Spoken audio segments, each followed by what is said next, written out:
Hi, I'm Annie Botticelli, and this is the Storyteller Forecast for Sagittarius for July 2016. Go to my website, anniehelpsyou.com, where you can become part of my community by signing up for my free email newsletter. Also, I have 2 courses enrolling in July, my Astrology Apprenticeship program, a cool chance to work with me in an intimate group of fellow astrology zealots, and then also my Creating Successful Online Business course. So check that out, as well as my blog at anniehelpsyou.com. So what is going on in July? This is a month to act. If you've been following my horoscopes or following the astrological energies for the previous months, many months, you know that we have been in a lull, in a time where energy is going backwards, in a time where it's not the time to launch or make big decisions if you can help it, a time to go work over old ground like the earthworm. But now we've got this gorgeous open window, the second of 3 this year, to act. And I'll give you more details about why I think it's time to act and the aspects that make that so later when I talk about the general transits that affect everyone. But first I want to go into specifics for Sagittarius.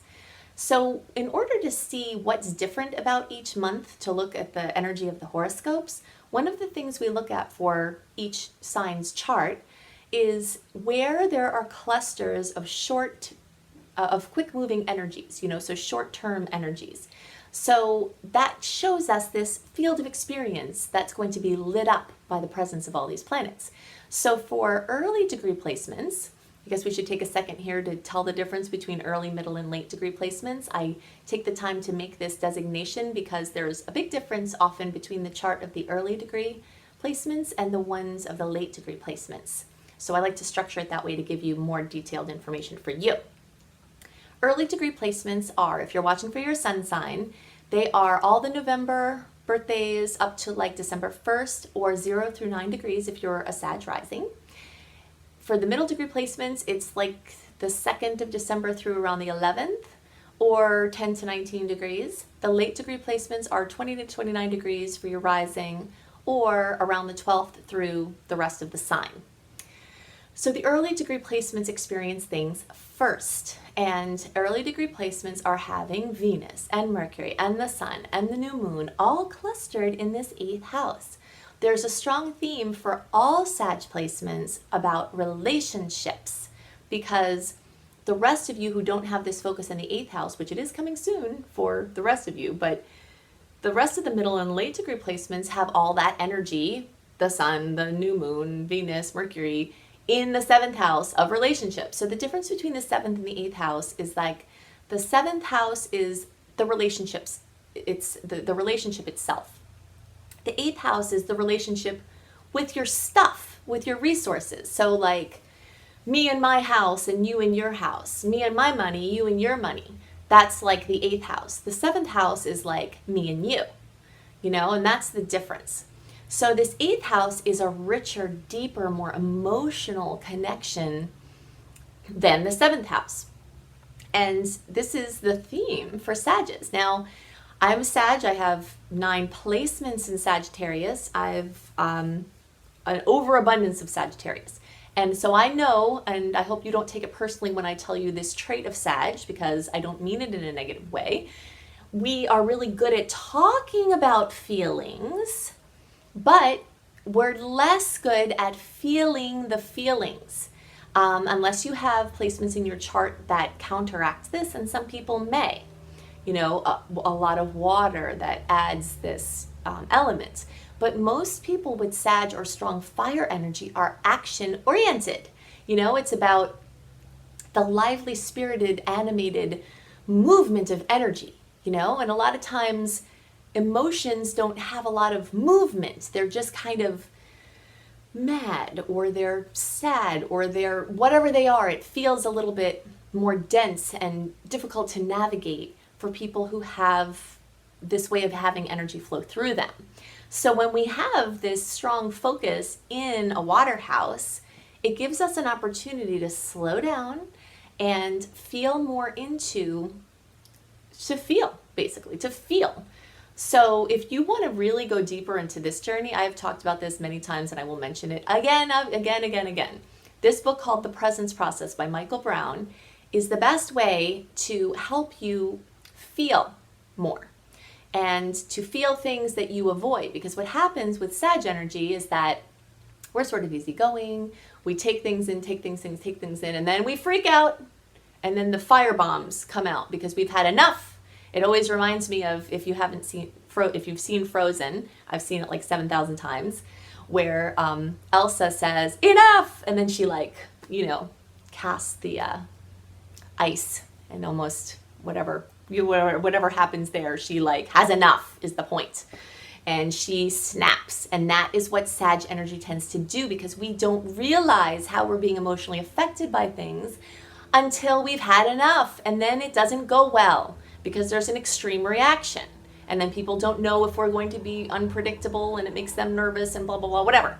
So you have an opportunity during this time to really deepen your personal relationships, deepen your knowledge of yourself, go deeper into esoteric knowledge, go deeper into your psychology. All of these are 8th house things.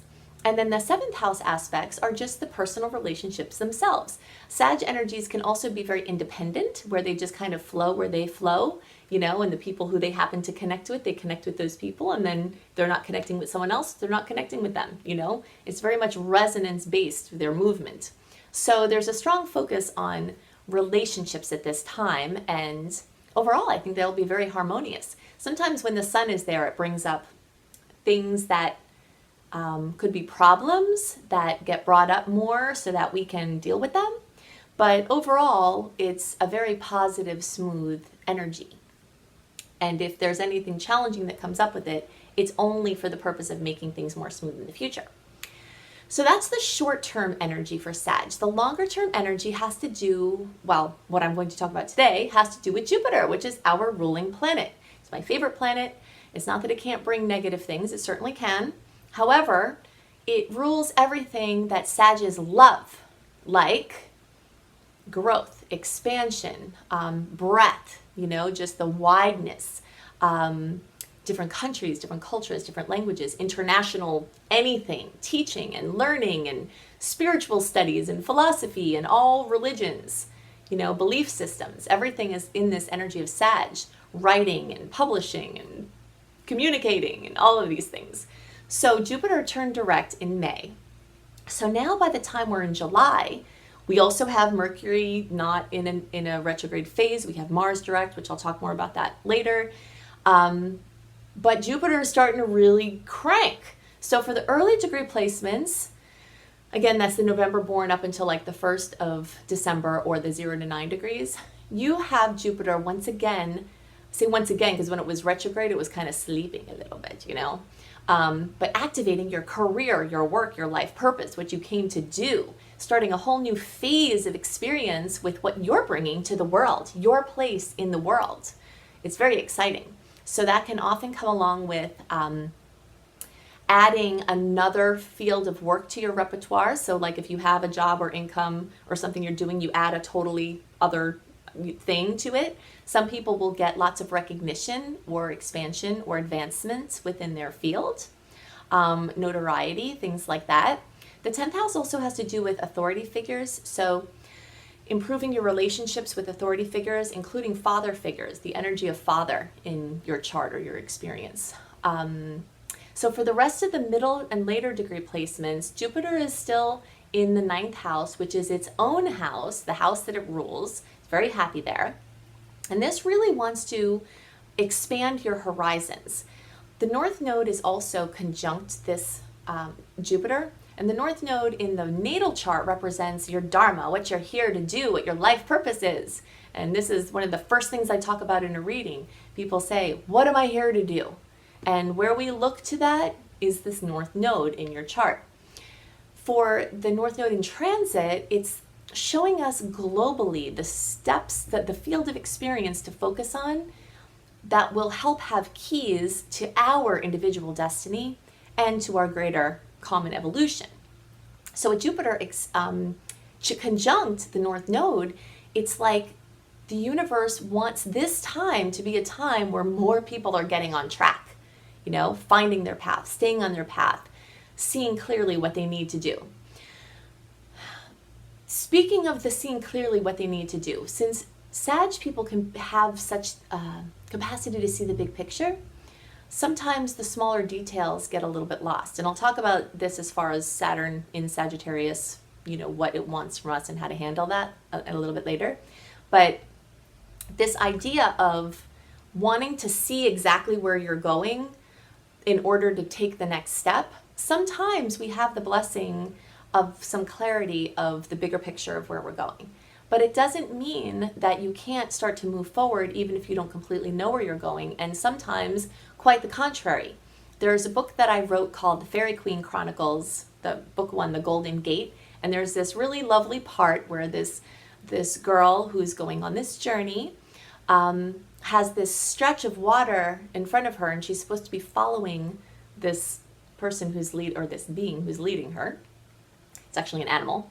And there's like water, and there's a step, but there's nothing before her except water, And then she gets freaked out because she's like, well, how am I going to get to where I'm going if there's no way to get there? And basically the lesson is, if you focus on right before you, then eventually you'll get to where you're going. Sometimes you have to just focus on the step before you. And as she pulled her focus from the bigger to the more close, a step arose from the water where she had to step, and that kept happening. So she just focused on the step right in front of her. And this is really supportive to the energy of Jupiter being in the 9th house, because it might expand your bigger picture, but sometimes Sagittarius can get lost in the bigness of it all and be debilitated by the options. So sometimes you just have to get really focused on what the next step is in order to step into the life of your dreams. So those are the things that are more general for or more specific for Sag. And now I want to talk about why this is a time to act.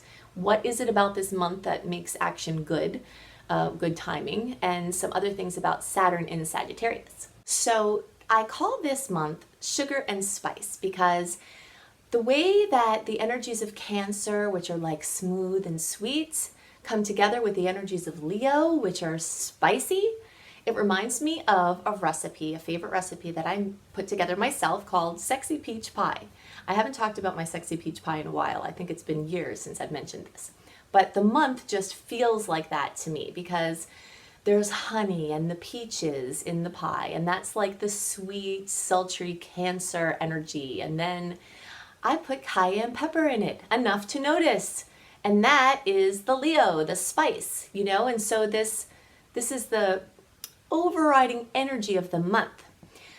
One of the most important things to know about this month for everyone is that this is a time to act. Unless, of course, your intuition says something otherwise, because you always have to have your intuition supersede what general energies might be. But this is the first month since March that we don't have influence from Mercury retrograde. Mercury's retrograde phase long past, and we don't have that to look at until August 10th when the shadow period starts again. And Mars has gone direct as of June 29th. So we are still in the shadow period of Mars retrograde, which means that Mars, which rules your oomph, your zest, your get up and go, how you use your energy, Mars is still a little sleepy. But it's direct nonetheless. So if you have been waiting since March to launch a bunch of things like I have, July is a wonderful time to do that. It's not as clear in some ways as the last 3 weeks of October, the whole month of November, and just the beginning several days of December, because that next window of time for action is when we don't have any personal planet retrograde influence or in shadow period. And that period of time, October, November, December, like once we're about a week into October, the rest of October, November, and the beginning of December, is the first time in the entire year of 2016 that we don't have influence from a personal planet being retrograde. Personal planets are the ones that are closest to us. So specifically, we talk about Mars and Venus and Mercury because those are the ones that go retrograde. So you have a window of time here to act. And I have 3 reasons why I feel like this is a time to act, unless you're intuitively led to do your launches in the fall, in which case that would be fine too. The first is because we're not having to deal with Mercury retrograde. The second is because Mars is sleepy, but Mars is direct. The third is because there are amazing aspects this month. There are just so many glorious aspects. Many of them are trines. Trines are 120-degree angles, which are considered to be the most favorable in astrology as far as smoothness and easiness and flow. So we've got trines between personal planets, which last like a couple of days. And then we have trines between a personal planet and some outer planets, and those last, more than that, like maybe a week or so. And then we still have a carryover from the big dog trine from last month, the last week in June, where Jupiter and Pluto had their final convergence. They've been dancing in and out of this configuration since fall of 2015. So you still have Jupiter and Pluto, these outer planets. When the outer planets move into any kind of convergence, the effects of that connection last for a longer period of time because these planets take longer to move. So they're kind of just like locked in a configuration. And even though the most powerful time of the energy has passed, it's just recently passed and you're still very much feeling it. So trines on all levels. There's a couple of dicey spots this month, one on July 11th and one on July 16th. Both could possibly be jarring aspects with Uranus. So you kind of expect the unexpected around those times, jolting news, jolting information that comes in. But the predominating energy of the month is really smooth, time for action, time to move forward. Another day to pay attention to, or the days around this day, is July 19th, when we have the full moon at 27 degrees of Capricorn. Full moons bring fullness, completion, fruition. Sometimes something comes in that you've been hoping for, or something wonderful happens so that you're emotional in a happy way. But sometimes the emotions are stressful, or stress or drama. So the energy is focused around Capricorn, and Capricorn rules father figures, authority figures, your work, your career, your life purpose. So there's possibility that a lot of smiles and recognition could come in from this fullness, but there's also the possibility of attention being brought to a work issue or, something that's been pending, that's been stressful. If you have anything with a father figure, with an authority figure, with someone at work, especially an authority figure situation at work, my recommendation is to work out the charge around that situation as much as possible before the full moon. Sometimes full moons bring things that we could not have anticipated, and it's just kind of like, what? Where did that come from? But sometimes it's like the coming to a head of something that's been pending. So if you know that every time you see a certain person at work, there's like a bad energy between you, or that you get irritated or stressed when you see them, you can do energy before the full moon to work it out within yourself. And one of the best tools that I have found to do this, and it works powerfully, I've done this at workshops where people who don't know anything about the book I'm going to recommend did this exercise and they had amazing effects. It's from a book called The Marriage of Spirit by Leslie Temple Thurston with Brad Laughlin. And these are wonderful people, and this book is amazing, amazing spiritual tool. The exercises in section 2 give you this way to work out a problem that's on your mind, where it's like a mental exercise, but then it's also a spiritual exercise. And you'd be surprised at what you can clear on your own without even interacting with someone. So the more you can do that before these points of fullness, the easier possibly they could be. So at the end of the month, we've got a series of nice aspects with the planet Uranus, bringing creativity and genius and surprises that will likely be positive. The ones on the 11th and the 16th are those kind of unwelcome surprises usually. But when that planet is in a positive aspect, usually it's like something comes from the blue that's pretty cool. So something that is going on, that is pending for us to be discussing again, that I'm just going to bring up now, even though it doesn't actually go direct until August, is Saturn in Sagittarius. Saturn moved into Sagittarius and started, and this was last year, or actually at the end of 2014, this has been ongoing, and then it moved forward, and then it moved backwards, back into Scorpio, and so it's been going on. But since March, Saturn has been retrograde. And when it's in retrograde, it's more working on things in the backdrop. But then once it moves forward, which will happen in August, it's time to start bringing those things back into the forefront. So here are the two things I recommend involving Saturn and Sagittarius.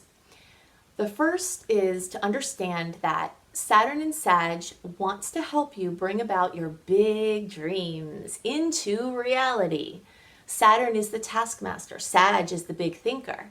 They're not in an easy aspect with each other generally, or in a resonance with each other, but they can be very helpful to each other because they provide this important counterbalance.